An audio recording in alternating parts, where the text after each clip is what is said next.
Tout de suite, passons au corridor de l'excellence. Ce corridor de l'excellence sera remis par son Excellence M. Abdoulaye Diop, ministre des Affaires étrangères du Mali. Tonton Mac, nous attendons d'abord l'arrivée de son Excellence M. Abdoulaye Diop, ministre des Affaires étrangères du Mali, qui va arriver d'abord ici même, à nos côtés. Merci, Excellence.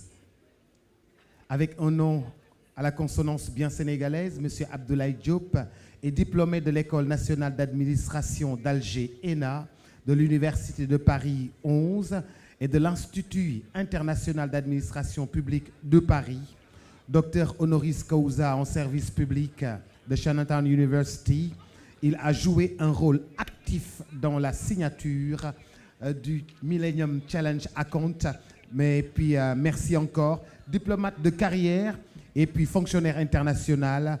Le sommet France-Afrique qui doit se tenir en janvier 2017 aura bien lieu sous la houlette du président Ibrahim Boubacar Keïta. Porte son empreinte. Merci de l'applaudir, s'il vous plaît. Mesdames, Messieurs, Excellence, bonsoir. Bonsoir. Et merci beaucoup pour cette introduction très élogieuse. Le Cori de l'excellence est attribué à M. Sidiki Kaba. Je devais bien dire Maître Sidiki Kaba. Tout de suite, portrait.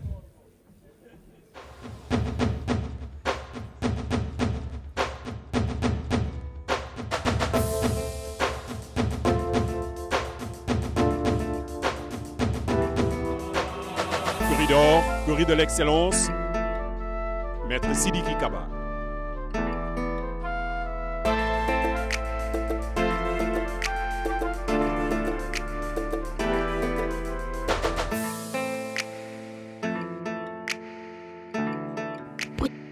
Premier africain élu en 2001 à la présidence de la Fédération internationale des ligues des droits de l'homme FIDH, Maître Sidiki Kaba est un militant engagé des droits de l'homme auquel il aura consacré sa vie entière. En effet, Maître Sidiki Kaba intègre en 1981 la section sénégalaise de Amnesty International après avoir été admis au bureau de Dakar un an plus tôt. Titulaire de 3 licences en droit, en philosophie et en lettres modernes, d'une maîtrise en droit des affaires, Maître Sidiki Kaba aura consacré sa carrière professionnelle au service de l'humain qui est pour lui au début et à la fin de l'humanité. Successivement membre fondateur et dirigeant de plusieurs organisations africaines telles que l'Union des avocats, l'Union interafricaine des droits de l'homme UIDH, du Centre africain pour les études des droits de l'homme, du Centre africain pour la prévention des conflits, l'homme a défendu sur tout le continent la liberté de presse, les droits des femmes, les droits politiques. Il s'est illustré dans la lutte contre l'impunité, la peine de mort et a apporté une assistance judiciaire à des journalistes, des opposants, des syndicalistes. C'est ainsi qu'il a assisté l'ancien premier ministre ivoirien Alassane Dramane Ouattara, aujourd'hui président de la Côte d'Ivoire, les victimes tchadiennes sous l'ancien président Hissène Habré, etc. Né en 1950 à Tambacounda, marié et père de famille, Maître Sidiki Kaba est un humaniste au service de la démocratie. C'est un progrès extraordinaire auquel nous avons assisté. C'est une initiative formidable d'un homme engagé au sein des entreprises dans la lutte pour l'emploi, pour une économie dynamique et qui le fait avec une foi et une générosité qu'il faudrait saluer. Et je voudrais lui dire qu'aujourd'hui, il a fait du corridor un moment important de rencontre de toutes les entreprises du Sénégal, mais des entreprises internationales, des entreprises aussi régionales qui ensemble compétissent pour le meilleur. Et je crois qu'il faut l'encourager. Et il faudrait que ce travail continue. Ce qui était ce qui était au début une affaire sénégalaise est devenu non pas une affaire africaine, mais une affaire mondiale. Bravo à Mbagnick, bravo à son équipe, bravo à ceux qui le soutiennent dans ce travail remarquable qui fait la fierté du Sénégal. À l'impossible, il ne faut pas y croire. Il faut se dire qu'il y a toujours une place à prendre et que cette place, c'est le sommet. Au bout du succès, c'est parce qu'il y a le travail. Donc le travail est au bout du succès. Nommé ministre de la Justice en 2013, son engagement au service des droits et son expertise internationale lui auront valu la reconnaissance de ses pairs qui l'ont élu en 2014 président de l'Assemblée des États partie de la Cour pénale internationale. Maître Sidiki Kaba a reçu plusieurs distinctions honorifiques dans sa carrière. Il est chevalier de l'Ordre national du Lion Sénégal, commandeur de la Légion d'honneur France, chevalier de l'Ordre national du Mali, citoyen d'honneur de la ville de Quito, Équateur. Pour ce parcours et toutes ses qualités, le jury lui décerne sans appel le corridor de l'excellence. Sous vos applaudissements, s'il vous plaît, mesdames, messieurs, corridor remis.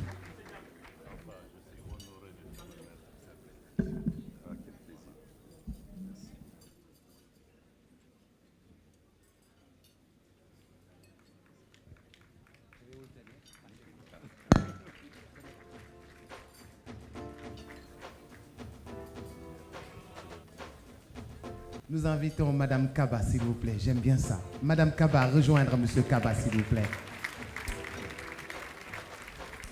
Bonsoir à tous. Je voudrais pouvoir vous dire que c'est des sentiments mélangés qui me saisissent en ce moment. D'émotion, d'humilité et de fierté. Mais je voudrais d'abord, à l'entame de mes propos, penser bien évidemment à Hassan Dioma, qui m'a fait frémir tout à l'heure. Mais je pense qu'il n'y a pas de hasard. Si nous sommes lauréats ce jour, c'est une longue histoire pour les droits. La quête des libertés, la quête des droits pour les plus faibles, pour que le droit du plus fort ne s'impose pas aux plus faibles. Mais la quête des droits des femmes, particulièrement dans les situations de conflit, où elles sont souvent, dont le corps est souvent un champ de bataille. Soumise souvent par l'autre, parce que tout simplement la soumission de l'autre par le viol, c'est l'avilissement. Et c'est pour ça qu'il faut se dresser, pour qu'il n'en soit pas ainsi au nom de la dignité humaine. C'est ce combat qu'il faut, en regardant à travers le monde tous ces conflits que nous regardons chaque jour à la télévision, qui nous tenaillent, des enfants et des femmes, ou des vieils hommes fuyant à la guerre, des vieilles personnes ne sachant où partir, cherchant havre de paix. Havre de paix, nous avons lancé le mot. La paix, c'est le cadre dans lequel s'exerce le droit. Et c'est pour ça que le président Macky Sall, définissant son projet, qui est un projet majeur pour le Sénégal, le PSE, le plan Sénégal émergent, a dit qu'il fallait sur 3 pieds, 3 axes fondamentaux construire ce qui sera demain l'émergence du Sénégal. Un premier axe, il faut favoriser une croissance qui permet, à travers la transformation structurelle de notre économie, avec des hommes et des femmes comme ceux qui sont ici, qui créent la richesse, qui créent l'emploi et qui créent les conditions fondamentales où il est possible à chacun, ou en tout cas à la grande majorité, d'avoir un travail, d'avoir un droit et donc par conséquent aussi de se soigner.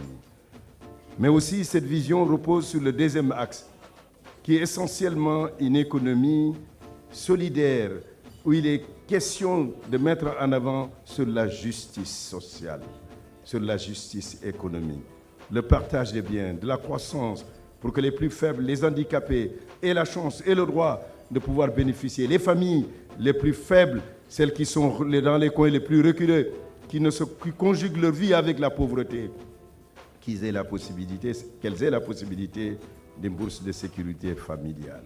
Mais le troisième axe, qui est aussi un axe fondamental, la bonne gouvernance, l'état de droit, mais également aussi la sécurité et la paix, c'est ce cadre-là.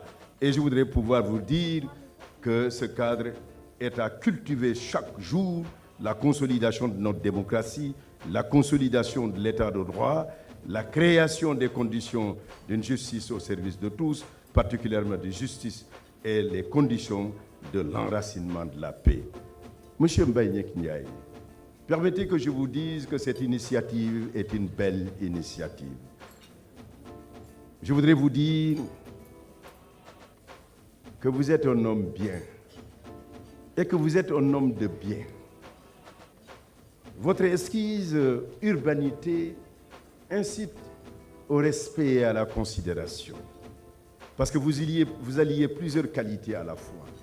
Qualité managériale, qualité de leadership, qualités intellectuelles alliées avec les qualités humaines. Mais autant de choses qui font que vous ne pouvez que produire que ce qui est un des aspects du génie sénégalais. Réunir dans une salle, dans un banquet, le banquet de l'excellence, tout ce qui, à travers le Sénégal et ailleurs, mettre ensemble la somme de connaissances qu'ils ont, le savoir, pour mettre à la disposition du grand nombre, pour les tirer vers le haut. Alors je voudrais vous dire merci. Merci d'avoir pensé à moi et à tous. Mais en réalité, ce n'est pas que moi, parce que cela me dépasse. Il y a tout un parcours de militants de droit qui sont partout et qui se battent et qui regardent le Sénégal et qui voudraient que beaucoup de choses se réalisent ici. Mais il y a aussi ce que nous voulons qui se réalise ailleurs, à travers le monde, qu'il faisait ce monde de paix. Cela signifie qu'il faut la création de richesses. Cela signifie qu'il faut le respect des droits de tous. Et c'est votre engagement. Et vous avez inscrit le corridor dans la durabilité. Vous l'avez inscrit dans ce qui est fondamental. Je voudrais pouvoir vous dire que dans la politique que nous menons au sein du ministère de la Justice, parce qu'il n'y a pas que la justice pénale, il y a la justice sociale, mais il y a surtout la justice commerciale.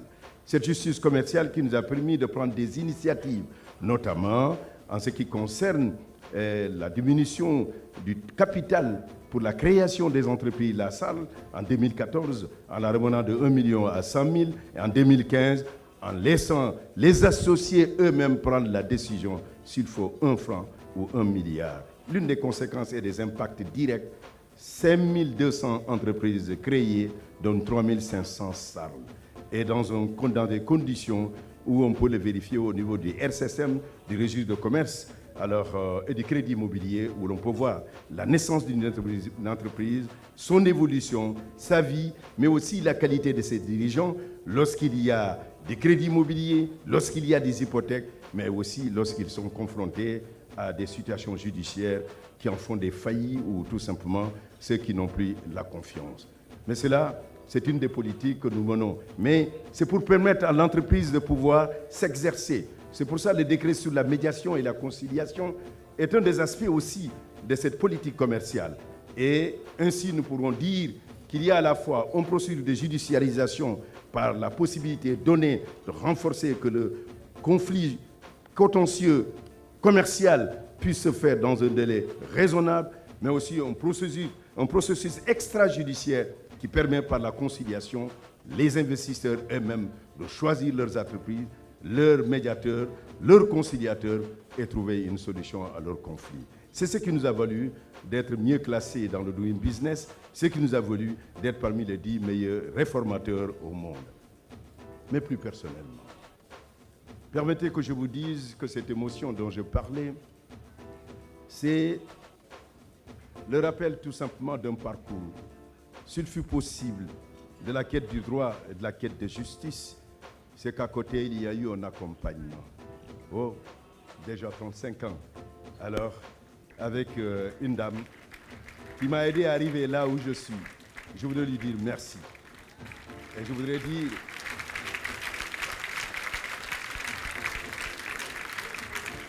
de cet accompagnement qui m'a permis souvent de m'éloigner du foyer. Alors, d'être souvent absent.